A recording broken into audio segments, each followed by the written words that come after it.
August 7th, 1944. 5:12 in the morning.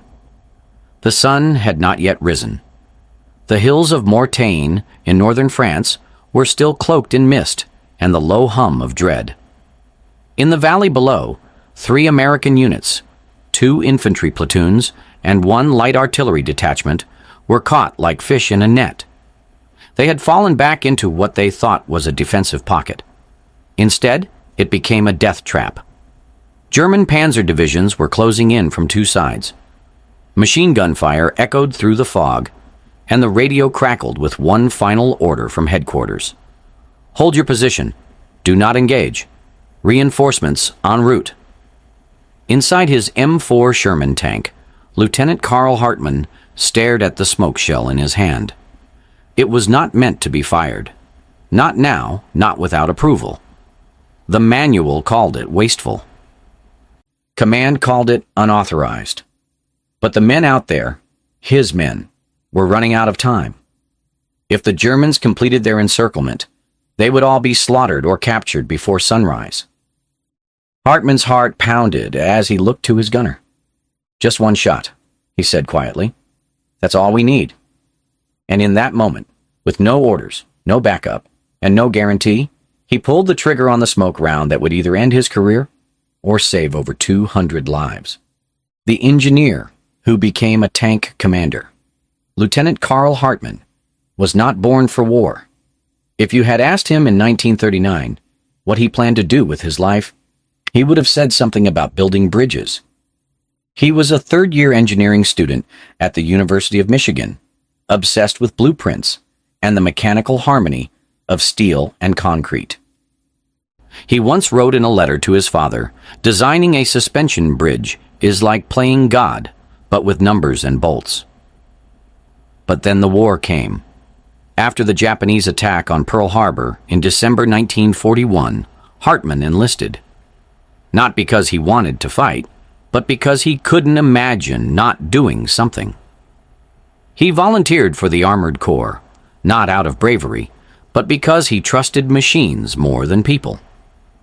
By the summer of 1944, Hartmann was in Normandy, France, just weeks after the D-Day landings.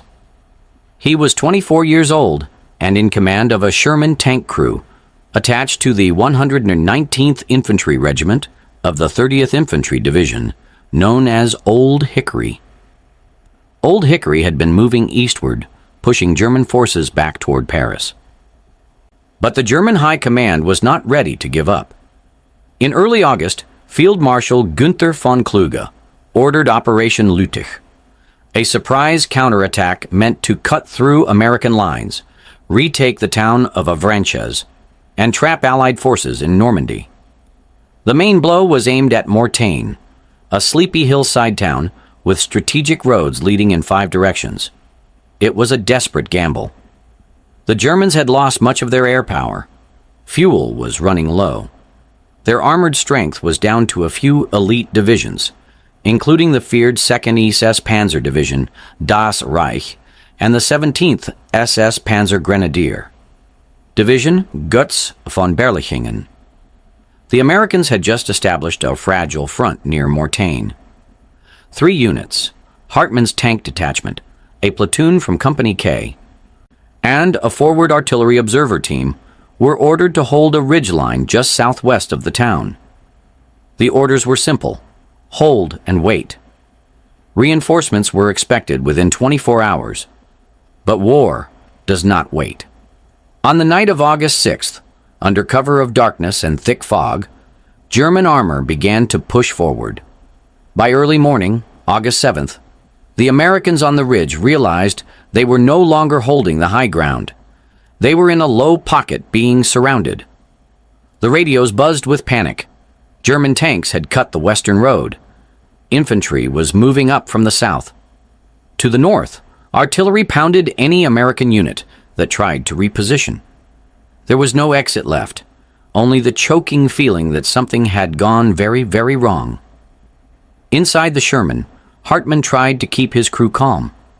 He had his gunner, Private First Class Earl Bishop, a quiet farm boy from Iowa. His loader, Corporal James Ortega, who had a knack for poker and explosives. His driver, Specialist Anthony "Tony" Vitelli from Brooklyn, who swore like a sailor and drove like a daredevil. And a radio operator, Private George Marks, a 19-year-old from Missouri who hadn't spoken a full sentence in 2 days. They were not heroes. They were not commandos. They were 5 young men inside 33 tons of steel with a 75-millimeter gun and a handful of shells, including one thing they were told never to use without explicit permission: a single white phosphorus smoke round. It was meant for concealment during retreat or to mark enemy positions for aircraft, but under Hartman's orders, they kept it stashed in the back just in case.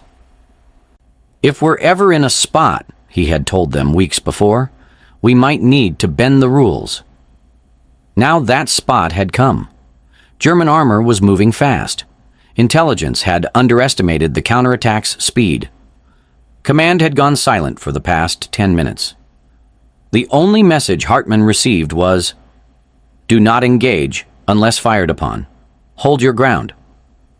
But that ground was shrinking by the minute.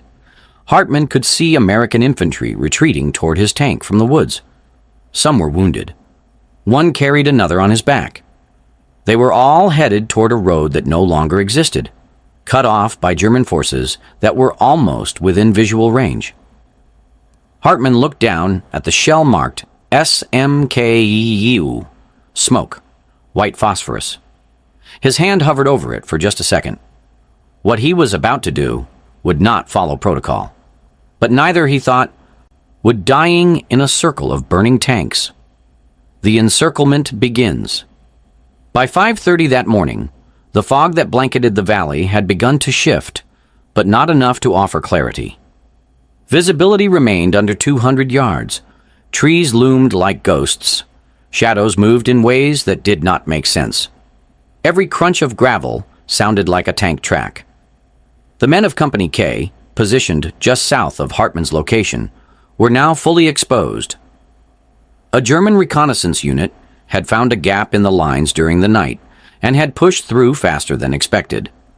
Within 30 minutes, they had taken control of the western road, sealing off the only natural retreat path for the Americans on the ridge. Mortain was no longer a forward position. It had become a trap. In the Sherman's cramped hull, Hartman listened to the chatter on the radio. It was chaos. One call came from a forward artillery observer. "We're getting hit from the south, multiple vehicles, requesting fire support." Another voice screamed, "They're in the trees!" I repeat, they are inside the tree line. Command's response was chillingly calm. "Negative on fire support. Risk of friendly fire too high. Maintain position. Reinforcements in transit." Hartman turned down the volume. He looked through the periscope, sweeping the area. In the tree line east of their position, he saw movement. Tanks, not American. Short, squat silhouettes. Panzer IVs. 2 o'clock, he said. 3, maybe 4 of them, closing in. Earl Bishop, the gunner, rotated the turret, tracking. Ortega had the next armor-piercing shell ready. "Do we fire?" Ortega asked. Hartman hesitated. The order was not to engage unless fired upon. Then came the first blast. A German shell ripped into the position held by the artillery observers 200 yards south. Fireballs and screams followed. No mistaking it. Engagement had begun. "Return fire!" Hartman yelled. Bishop squeezed the trigger. The Sherman's gun barked. One of the Panzer IVs caught the shell squarely and erupted in flames. The others scattered and returned fire. The tank rocked violently. Dirt exploded around them. One shell landed 10 feet short and showered the Sherman in mud and shrapnel. The radio crackled again, this time from a runner unit. "Command has lost contact with 1st Battalion. Mortain is compromised. Units to withdraw to phase line red. Repeat, fall back." Hartman froze. Phase line red was west, toward the road now under German control. "Hell," Tony muttered. "They're telling us to retreat through a road that doesn't exist anymore." Outside the tank, American infantry were already moving. They were retreating in clusters, dragging wounded, shouting for medics. There was no formation, no command structure left. It was a rout in slow motion, hampered by fog, gunfire, and confusion. German troops began to emerge from the south slope. Machine guns opened up. Men fell. Someone returned fire with a Browning automatic rifle, but it was not enough. The Germans were pressing the advantage. Hartmann could see it clearly now. In less than 10 minutes, the enemy would close the southern pincer. That would complete the encirclement. If that happened, no one on the ridge would get out. His hands clenched the hatch. He scanned the terrain. The only possible exit now was due west, but German armor had cut that path, and yet something else caught his eye. Wind. The smoke from the burning Panzer was drifting westward, toward the German lines, slowly, steadily. "Ortega," Hartmann said, "you still got that smoke shell?" The corporal hesitated. "The phosphorus one?" "Yeah." "Sir, we're not authorized to deploy that unless... I know what the manual says." Hartmann turned to the rest of the crew. "We're going to buy them a chance. One shot, that's all. We fire that shell west, create a wall of smoke. They might not see what's moving through it. If they hesitate, just for a minute, we can get those guys out." Tony raised an eyebrow. "What if they don't hesitate?" Hartmann met his eyes. "Then we buy time, nothing more." There was a long pause. Then Ortega nodded. "Loading white phosphorus." As the loader slammed the shell into place, Bishop adjusted the elevation. Hartmann opened the hatch just a crack and watched the battlefield, wounded soldiers crawling, others trying to drag radios or crates of ammunition. And behind them, death coming on steel tracks. He whispered more to himself than anyone else. "Let's make some noise." The crazy idea, the forbidden smoke shell. The white phosphorus shell was never meant for this. Officially, smoke rounds were used to obscure troop movement or to mark targets for airstrikes, not for direct combat, and certainly not without clearance. White phosphorus burned hot, spread fast, and did not discriminate between enemy and ally. In the wrong hands, or with the wrong wind, it could turn into a weapon of mass confusion, or worse. Hartmann knew all of that. And yet, as the Germans closed in and the cries of wounded men echoed in his ears, he could only see one thing. Time running out. "Fire," he said. Bishop hesitated only for a heartbeat. The gun recoiled with a thump. The white phosphorus shell screamed out of the barrel and detonated mid-air, just 50 yards west of their position. Within seconds, thick gray smoke began to pour into the field like a curtain descending on a stage. The wind, mercifully steady, pushed it directly toward the German approach route. The battlefield changed instantly. The Germans, seeing the sudden wall of opaque smoke, ceased their advance. Tanks halted. Infantry paused. Through binoculars, they could see almost nothing. American movement became invisible. And that invisibility, however temporary, was enough. "Move!" Hartmann shouted into the radio. "All units west, now! Use the smoke. Go!" On the ridge, the scattered American units got the message.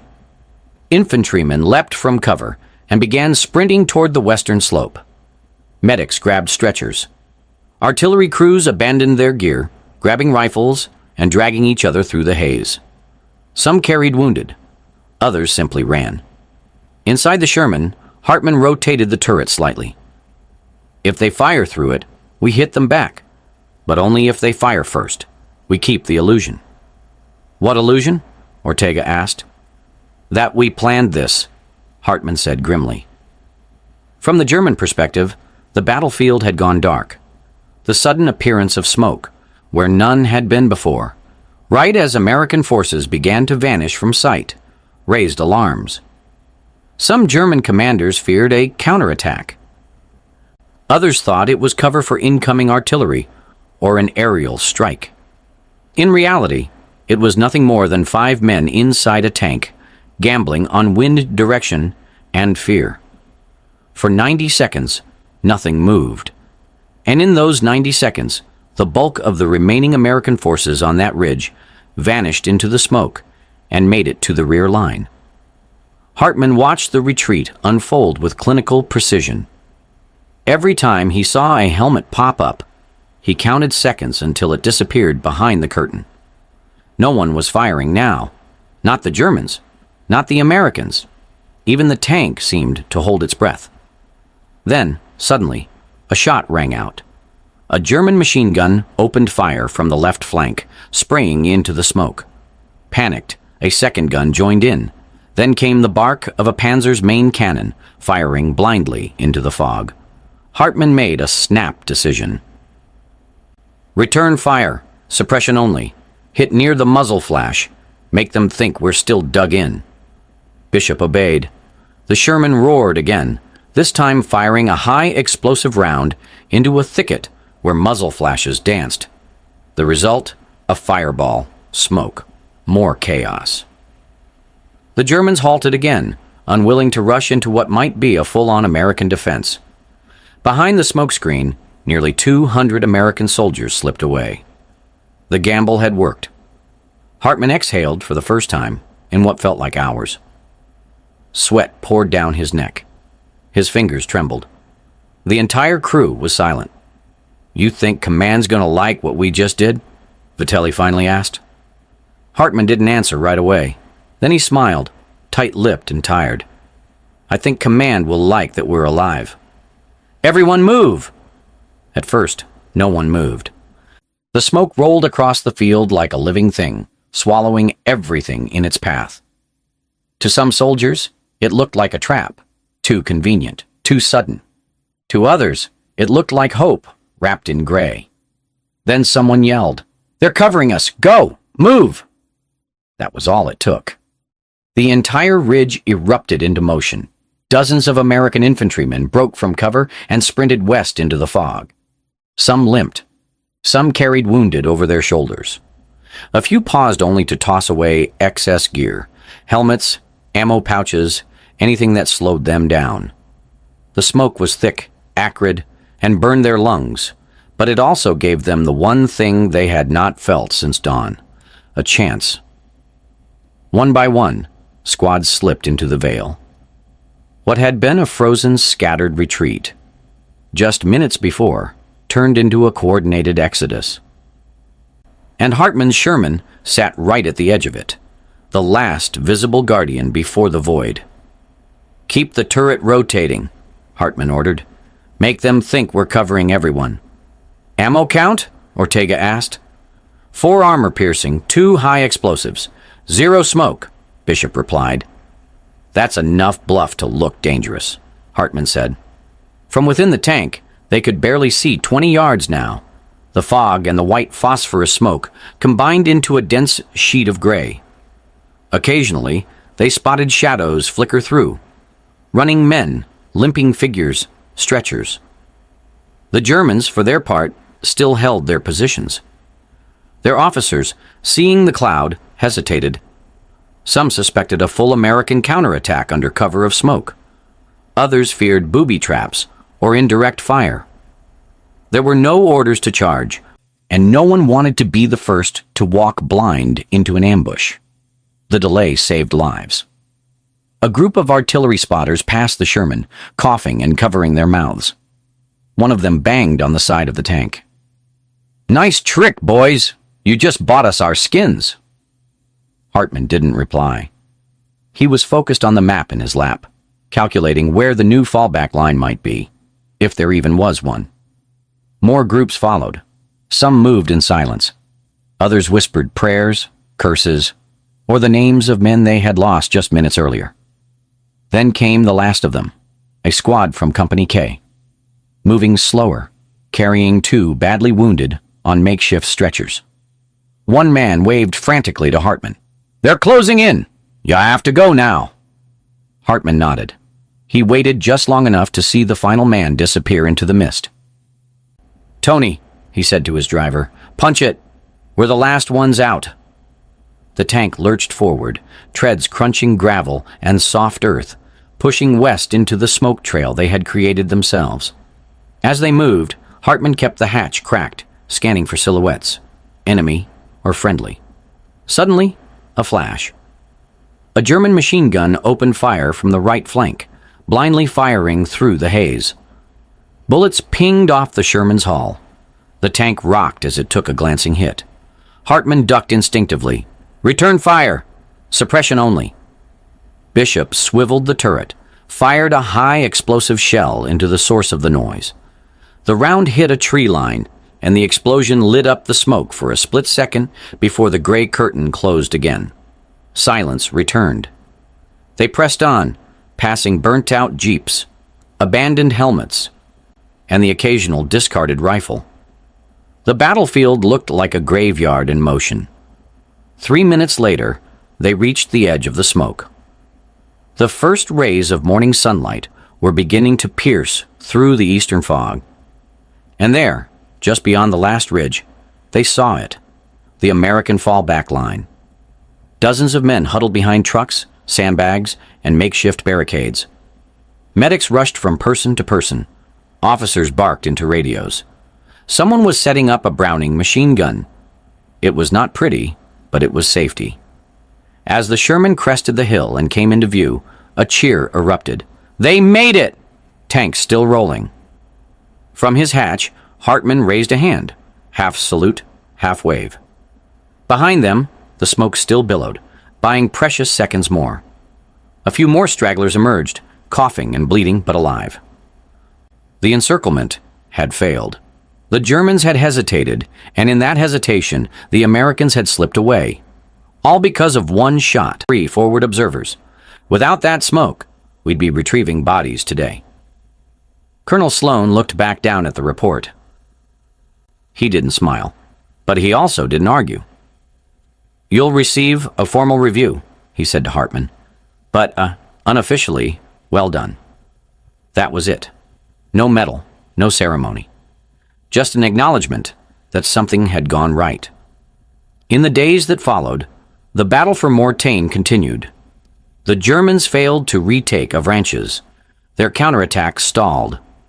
Allied air superiority returned once the weather cleared, and American forces pushed east again. The smoke on that hill became just one small footnote in the larger campaign. But to the men who lived because of it, it was everything. 1 week later, a chaplain held a small, impromptu service near a cluster of apple trees outside Mortain. No crosses, no speeches. Just a gathering of those who had survived.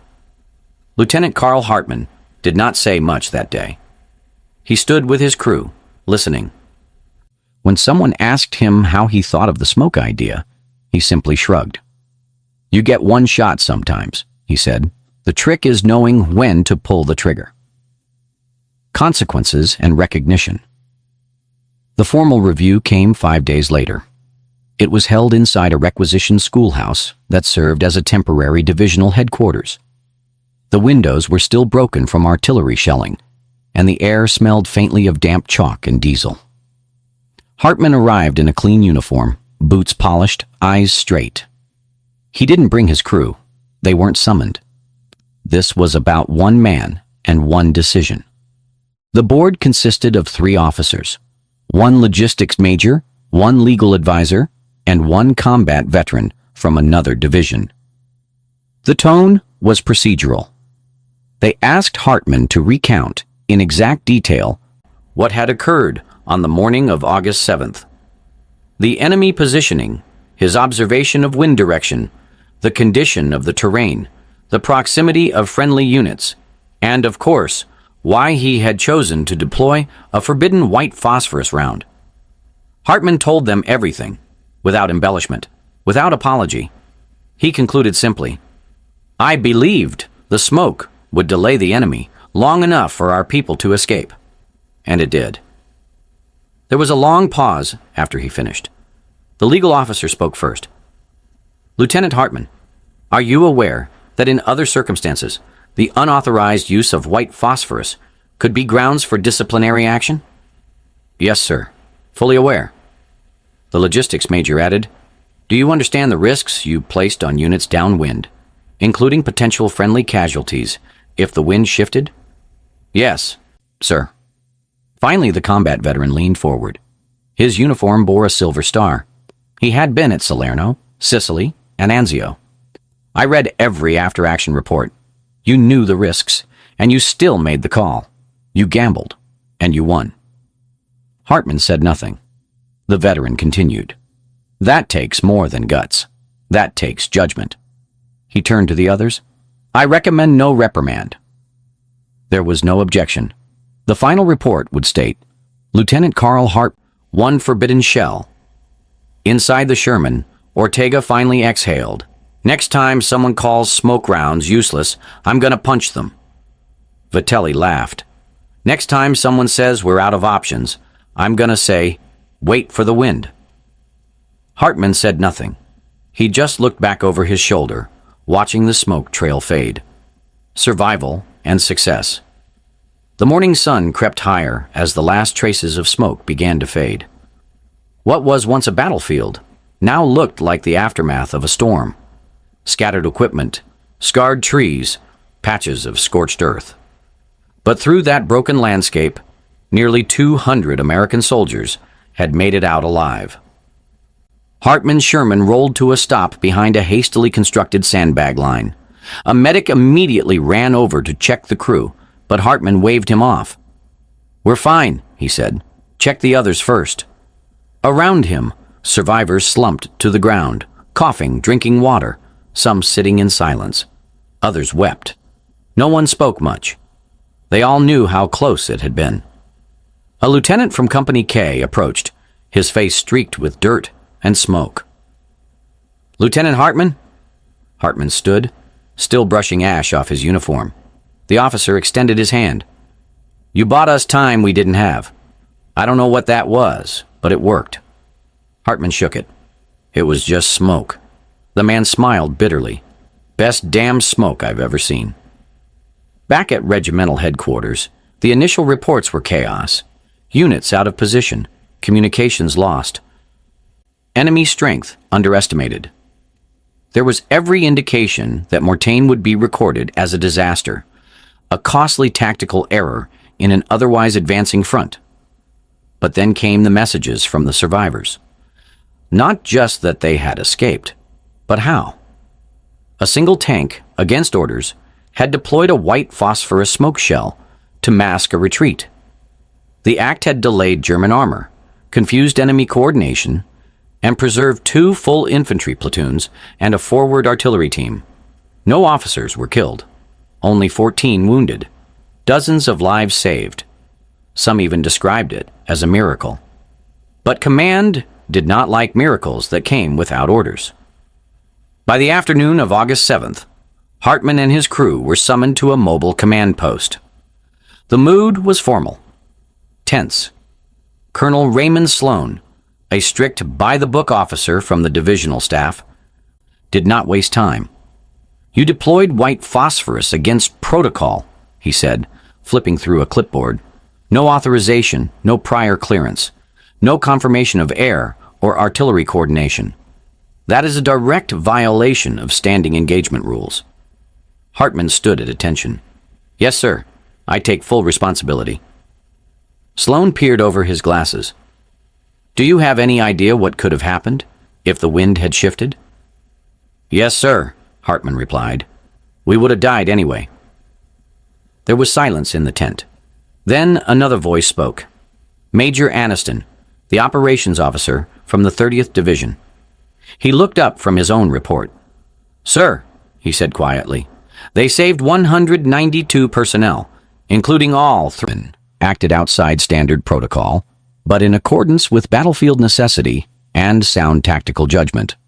No disciplinary action recommended. Unofficially, word spread fast.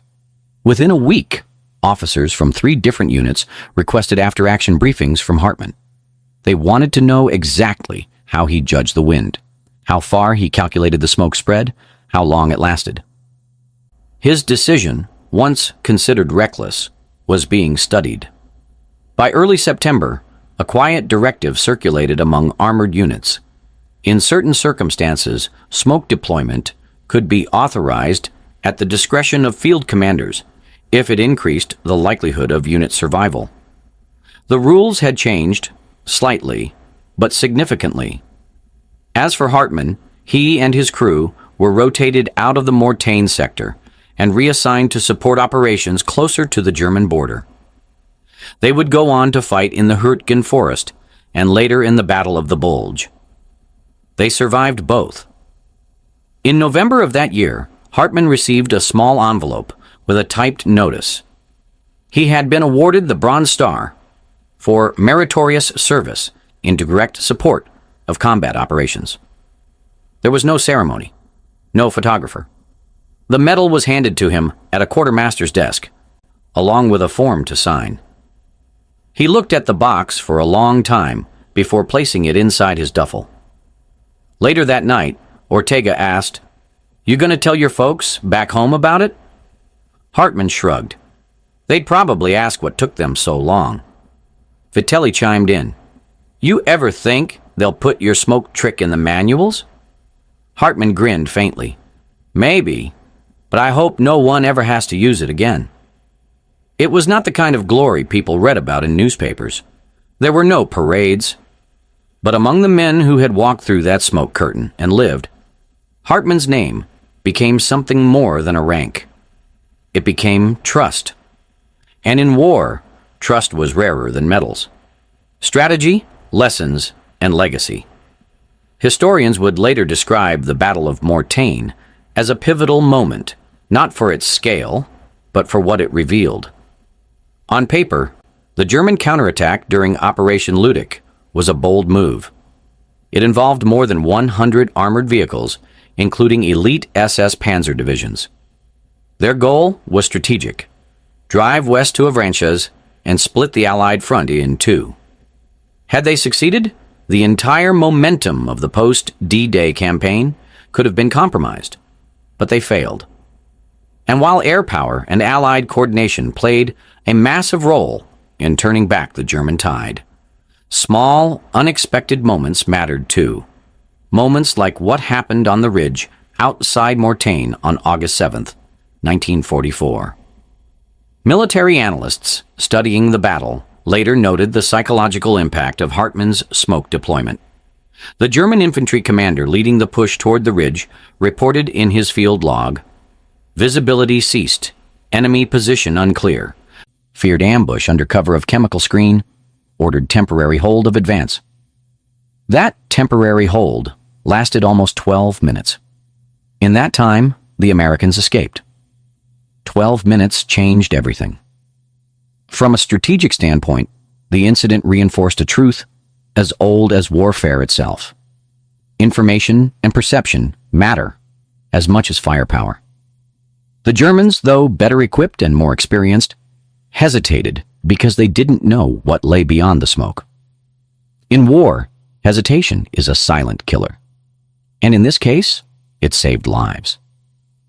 Hartmann's action also sparked a quiet shift in doctrine. Armored training schools began incorporating more flexible use of smoke. Instead of treating smoke rounds as an emergency-only, last resort tool, they began teaching soldiers to view them as tactical assets, force multipliers when used with timing, terrain, and weather. It was a subtle change, not dramatic, but lasting. Outside the military sphere, the story never became widely known. There were no front-page headlines, no newsreels featuring Hartmann or his crew. Yet for the men who lived through it, that moment remained sharp. Private First Class Harold Jensen, one of the wounded infantrymen rescued that day, later wrote in a letter to his wife, "I don't know the name of the guy in the tank who fired that smoke round, but I know this: I owe him everything. We all do." That letter was later archived by the National World War II Museum in New Orleans. Another soldier, Corporal Elias Ford, would go on to write a short memoir after the war. In it, he included a chapter titled "The Wall of Smoke," where he described the experience. "We were dead men walking. Then the world turned gray, and through that gray, we found our way home." For Hartman, the legacy was quieter still. After the war, he declined an offer to stay in the military. He returned to the University of Michigan, finished his engineering degree, and eventually took a job designing vehicle safety systems for a Detroit automobile company. Ironically, the man who once bent the rules to save soldiers with smoke would go on to create structural innovations that saved thousands of lives in car accidents. He rarely talked about the war. When asked by his children what it was like, he simply said, loud, fast, and full of choices you don't get to make twice. But one file, yellowed and marked AR Mortain Ridge Engagement, sat in the back of his closet for years.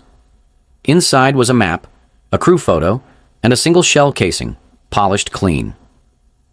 Years later, long after the uniforms were boxed away and the medals forgotten in drawers, Carl Hartman wrote a letter to his younger sister. He was 62 at the time, recently retired, and reflecting on a life that, from the outside, had looked quiet and ordinary. But in that letter, tucked between memories of childhood summers and talk of car engines, was a passage he never shared with anyone else. August 7th, 1944.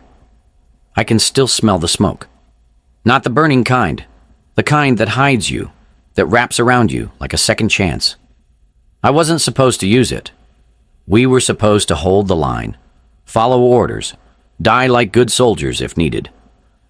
But something about watching those men out there, scared, bleeding, still trying to carry each other, I just couldn't let them die for the sake of protocol. That day, the battlefield taught me something no manual ever could. Sometimes, the only right choice is the one they didn't teach you to make. The letter was found years after his passing. It was never meant for publication. But his family chose to donate it to the U.S. Army Heritage and Education Center in Carlisle, Pennsylvania, where it now sits in a display titled Split-Second Decisions, Tactical Genius in the Field. There are no statues of Carl Hartman, no documentaries, no best-selling memoirs. But somewhere, in a quiet archive, sits the testimony of a man who changed the course of a battle with a single, unauthorized act of judgment. And maybe that's the real lesson. That sometimes history doesn't remember you for what you were ordered to do, but for what you chose to do, when no one else would.